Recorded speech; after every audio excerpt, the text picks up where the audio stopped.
Yeah, thank you very much.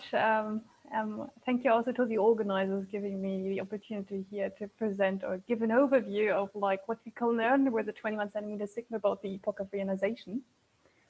So I want to jump just right into it, and I think you're probably most of you are familiar with the 21 centimeter signal, and that it's basically the spin flip transition of the neutral hydrogen atom, and the how many of these atoms are basically in the triplet or the singlet state depends on the spin temperature.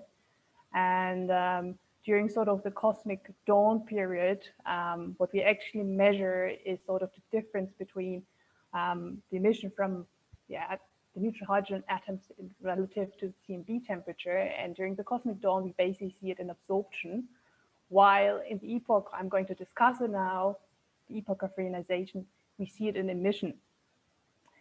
So basically, here you can see the usual sort of formula, how the differential 21 centimeter brightness temperature is given.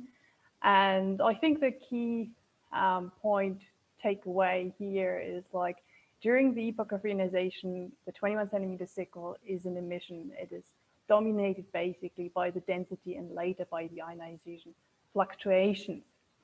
So what does that mean? So what can we learn about the epoch of reionization with a 21 centimeter signal? So as we have noted, as soon as reionization begins with the first galaxies, they emit ionizing photons and they carve out ionized regions, which are not where we won't get any 21 centimeter signal from. So in sort of our 21 centimeter maps, when we measure the 21 centimeter signal, how we will see reionization is basically lots of like dark spots will appear, which will grow and eventually merge. And the question is, what can we learn from these maps? So what is the underlying astrophysics that we can infer from it? And I want to focus basically, I think, on two questions, like basically, when did reionization start and end? So this is putting it a little bit too extreme, but that is basically how did reionization progress? How quickly was the universe ionized? And then the other question is like, which galaxies actually drove reionization? So were those the numerous faint or the sparse bright? And how could we determine that from the 21 centimeter signal or from these maps that we are measuring? So just to give you an idea about sort of the first question, so basically progress of reionization here, basically simulation results from Girish-Kulkarni's paper. And in the top, you basically see sort of how he calls the default reionization model, where the universe is reionized roughly by redshift 6 and a later one. And you can see here everything which is sort of blue colored is ionized, and you see you have all these regions. And the key thing is here, if we measure now the average signal, you can imagine that your average 21 centimeter signal will drop as your universe becomes more and more ionized. And of course, we can measure the redshift dependence. And so we get the 21 centimeter signal can be a tracer how much the universe was ionized when. I think the more interesting, or I find it more intriguing question is, but probably also not less interesting, is which galaxies drive reionization? So are we talking about the new, sort of the faint or the bright ones? And linking this to the physics of galaxy formation and evolution. And here are sort of, I mean, just two examples of physical processes that might play a role. So you could, on the one hand, you could imagine a scenario where you suppress basically star formation in all your low mass galaxies through feedback mechanisms. So supernovae feedback, push out the gas, or by radiative feedback, basically not much more gas can be accreted or gas photoporates from the galaxy, and you don't have so much gas available for star formation. The other one is like, I think, a largely discussed and hugely debated parameter as the escape fraction of ionizing photons. So how many of these photons produced in the galaxy can actually escape into it. And So now you can think about different scenarios. So if you suppress all the low mass stars, so you basically, your bias, you have mostly the brighter galaxies dominating or contributing to reionization. While if you have the escape fraction of ionizing photons, that can maybe decrease or increase with halo mass. So just to give you an example what this might look like, so here basically what you see is like simulated 21 centimeter maps, so theoretical 21 centimeter maps, where basically reionization proceeds from the left to the right. And in the top, you see where basically the low mass galaxies have a higher escape fraction. So you will find that the ionized bubbles will have similar sizes. And in the middle, basically the ionizing escape fraction is constant. And on the lowest panel, basically we have the opposite. So the ionizing escape fraction is rising with halo mass. So you will have a far more biased bubble size distribution. So you have a few large bubbles, as you also can see it from these maps. So these are, and I want in sort of for most of the talk, I just want to use these example maps and show you like how different 21 centimeter statistics change with that and how do they vary and how they depend on those. So to first give you sort of maybe an overview like around the question like which analysis methods yields which constraints. I won't have time to go into it, but I thought it might be nice to give an overview. So I felt if you were interested in the progress of reionization, 1-point statistics, the variance, the skewness, they have been shown to be traces of that, the same, the amplitude of the power spectrum, or also the amplitude of the 21 centimeter galaxy cross correlation functions. On the other hand, if you're more interested in like how the size distribution of the ionized regions, the power spectrum does trace that. You can also read it off from the 21 centimeter galaxy cross correlations. They trace the typical size of the ionized region around galaxies. There are some indicators in the 3-point correlation function and its Fourier transformation, the Bispectral.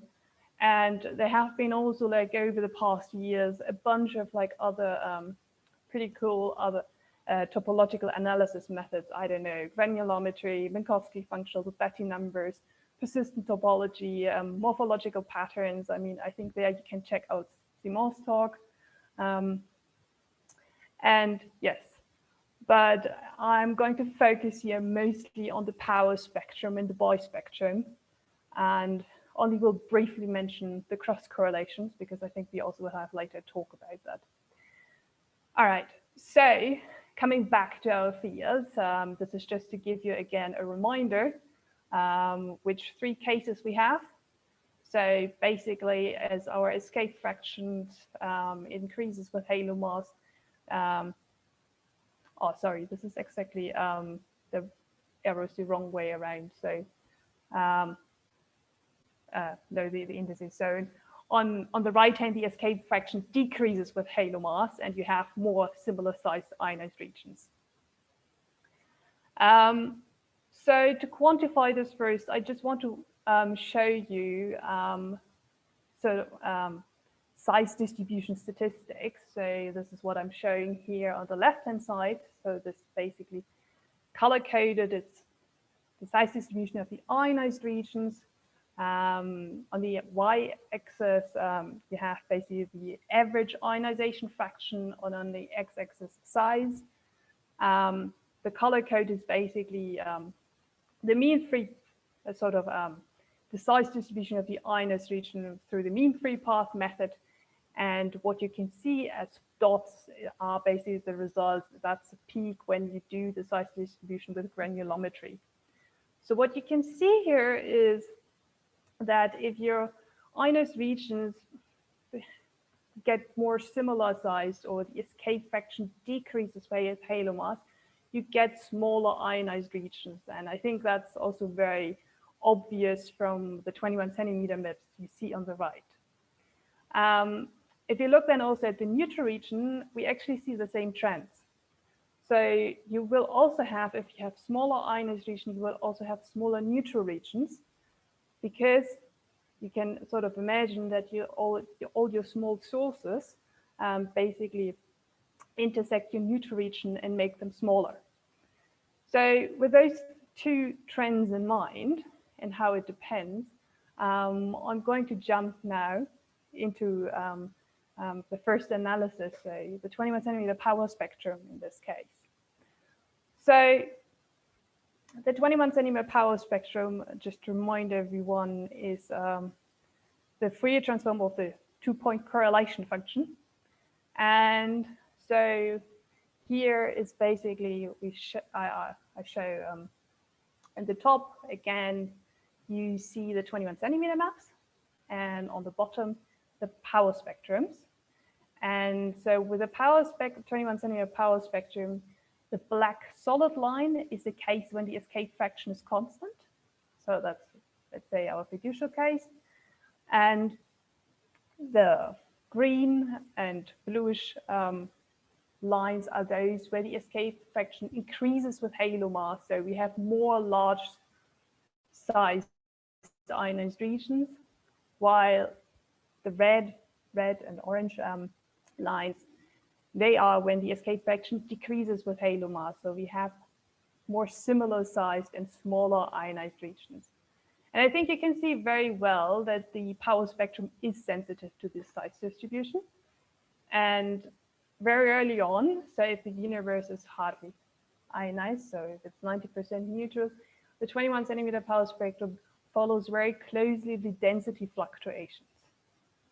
But you can see it is already, there is some trace of the size of the ionized regions. And as it becomes more ionized, it starts to flattening on small scales. And this flattening basically increases until it's roughly 50%. And then the entire amplitude of the power spectrum starts to decrease as the universe becomes more and more ionized.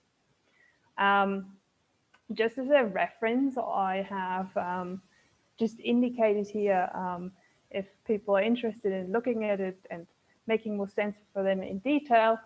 So the dashed lines are the typical size of the ionized regions from granulometry. So that was what you, in the slide before, saw as the dots in those graphs. And the dotted line is the dotted line is the one for the ionized region, and the dashed line for the neutral regions. And I think if you compare then the features of the power spectrum and where roughly the scale is, where the typical sizes are, you can see it is sort of sensitive to it, but it's hardly a direct tracer. It is sensitive to it, but you can't read off, obviously, those quantities.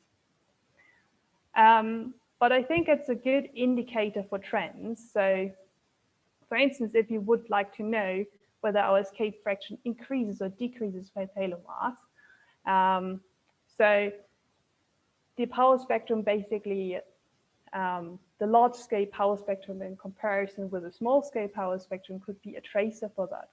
However, if you follow then also the literature, the whole thing is maybe a little bit more complicated, because the power spectrum also becomes basically steeper if you have a higher abundance of self-shielded regions. So there are a bunch of papers showing this. So this might be complicated, but nevertheless, this probably brings them then to a different estimator. And in this case, it's the 21 centimeter Bispectrum, since the power spectrum just traces the Gaussian part of the signal. And the Bispectrum is also sensitive to traces in non-Gaussianity. And I think we have established also this morning that the 21 centimeter signal is highly non-Gaussian.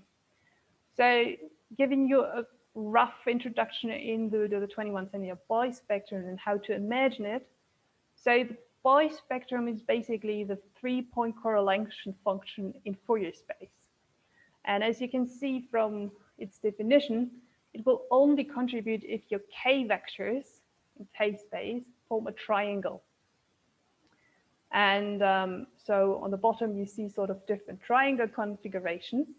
And now you can imagine that each k vector represents a plane wave, and if you superimpose these plane waves, you yield structures. And basically here I'm roughly showing you how these structures could look like. So you just have to imagine these structures, but basically pointing also out to you perpendicular to the screen. So in case, for instance, in the center center column for the equilateral, that those shapes would basically correspond to filaments with a spherical cross section. However, if you can see, if you go then towards the stretched ones, you actually go more towards that you're probing planes. And for the squeeze line, it's similar. It's maybe more elliptical filaments with elliptical cross sections. Then the other key thing with the bispectrum is that it can be positive and negative. And what does that mean? So a positive bispectrum indicates that you have basically concentrated overdensities. So your signal enhances and it's concentrated. However, if it's negative, you basically have concentrated underdensities. And if you look now at our 21 centimeter signal maps, then those underdensities will probably be during the epoch of reionization, the ionized regions where we don't see any 21 centimeter signal. So they will contribute negatively, probably negatively to the bispectrum. And now you can, if you keep in mind these triangles, so we're going from squeeze over equivalent to stretched triangles. So this will be exactly also the next plot. Then we will expect that for the equilateral triangles, you could imagine those shapes are most similar to those of the ionized regions. Probably it needs to be negative around those scales. And this is exactly the case if you look here. So equilateral triangle is around cosine theta of minus 0.5.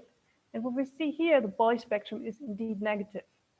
So again, if the bispectrum is negative, it's dominated by ionized region, while if it's positive, it's dominated by neutral regions. And the other thing here to notice is also that we are basically going from triangles, from the squeezed triangles, they're tracing more large scales because your K3 vector is very small, to smaller scales as your K3 vector increases. So basically from the left, or with increasing cosine theta angles, you're tracing smaller real space scales. So, and as exactly so trends also have been seen in one of Suman's papers. So this is a really robust trend that you see this sign change. So, and as reionization progresses, you find that the sign change basically moves to larger scales. So how can we explain this? And this might be a bit tricky, but what you see in this plot is again basically what we had before with the size distribution. So again, on the x-axis you have the size, on the y-axis you have the average neutral hydrogen fraction, and then as a solid lines, I showed basically the peak of the size distribution of the ionized regions. And then the black dashed line is sort of the bispectra, what I call the bispectra scale.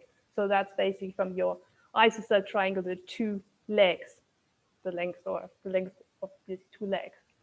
And what you can see, as long as your ionized regions are smaller than the real space feature that are traced by sort of the triangles given by bispectrum, then it will be negative, or you will trace the ionized regions. Then if your ionized regions become larger than those real space feature traced by these triangles in K space, then you will be insensitive, sort of, or more insensitive to the ionized regions. And once your neutral region becomes so small that they fall again within these real space features, you will become sensitive to the neutral regions. So you basically, in a way, you have sort of three regimes through which the bispectrum goes here. And so now we can understand maybe a little bit further this plot. So basically what happens is, like, in the first phase, the sign change of the bispectrum traces the typical size of the ionized bubbles. And then it becomes sort of insensitive to the ionized and neutral region, or nearly insensitive. And then later on, it becomes again sensitive to the abundance of the neutral regions, and it shifts further towards equilateral triangle shapes. And now you actually can use that and you can check. So you can go from this plot and you can think about, all right, if my size distribution changes, so if I have larger ionized and neutral regions, what would happen? So what you would expect then, that you have these transitions between the different regimes would change. So you would earlier quit that regime where you're tracing the ionized regions, and you would enter later the regime where you're sensitive to the neutral region. So you would stay longer in this regime where you basically, your sign change happens around a causal theta of 0.5 roughly. So looking at the simulations, they look quite noisy, but I think if you compare the left and the right panel, this is exactly what you start to see. So what you basically can take away from this, if you have on average smaller ionized region as in the left panel, then you see that the sign change is basically much distributed around sort of the causal theta space.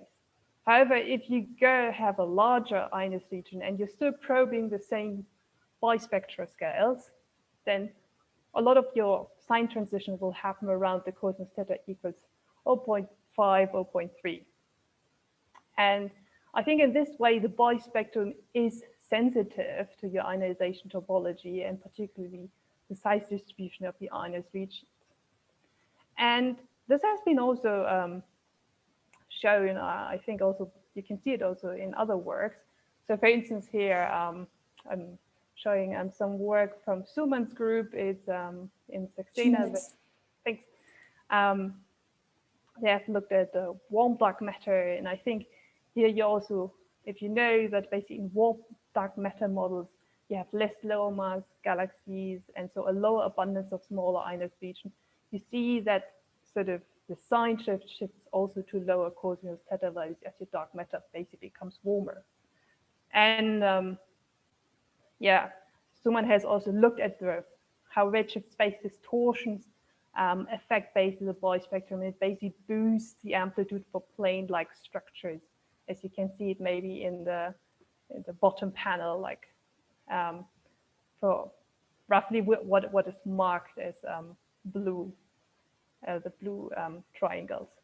All right, in matter of time, quickly want to mention there have been also, if you go to real space, the 3-point correlation functions of phases, which have been also shown to be a quite good tracer of the typical size of the ionized region in the beginning of reionization and of the neutral region, size of the neutral region towards the end of the reionization.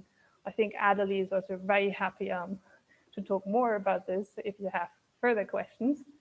And then I think in the last hopefully minute, I just will give you a brief maybe idea how 21 centimeter Lyman alpha emitter cross correlations, what can trace what. So because Lyman alpha emitters basically reside in the ionized regions, it is, if you compare basically the ionized region to the oval 21 centimeter brightness temperature, so the average one, then you will find, of course, an anti-correlation. So where the LIEs are sitting, you have an ionized regions.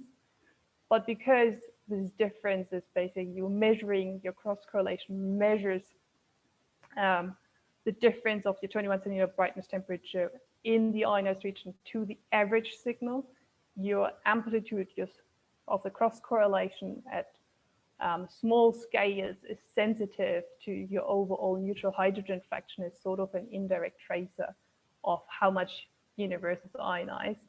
And it has also been shown to be that sort of the saddle, I think the saddle point is a trace of the typical size of the ionized regions around Lyman alpha emitters. There's a lot of work on it, and it's very interesting. And people have also looked into how this changes. If you have more self-shielded regions, then you will find that the amplitude of the cross correlation basically increases slightly on smaller scales. And that leaves me to basically the end.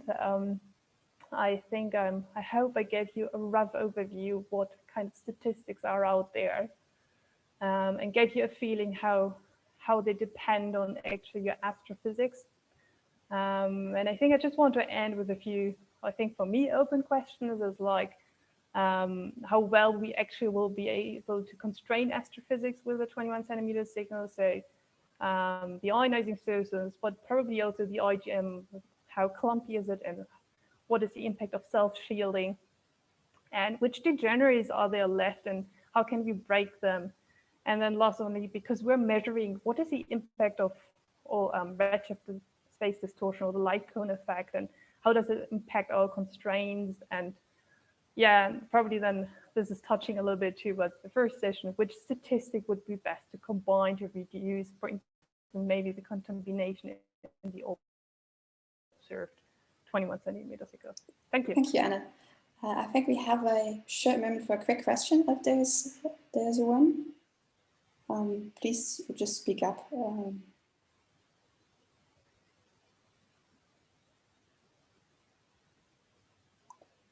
If not, I have a really quick one, maybe. So if you look at the Epoch of Reionization and the topology tracers, and well, the main goal of, or one of the main goals to constrain the galaxy properties, for example, like F escape, what's your feeling is kind of a good route to be really constraining?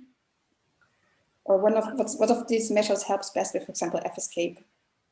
Well, I think in the end, you probably will need to have a combination of things. So I feel, I mean, currently I would be really interested to see like how things beyond sort of just measuring the bubble sizes actually could give us more constraints or could pin down more sort of the topology. I mean, it goes a little bit towards, I don't know, for instance, what Simon has been done, or Willem Elber's bit more getting the topological features and see how well we can extract them and how well they can constrain our astrophysics.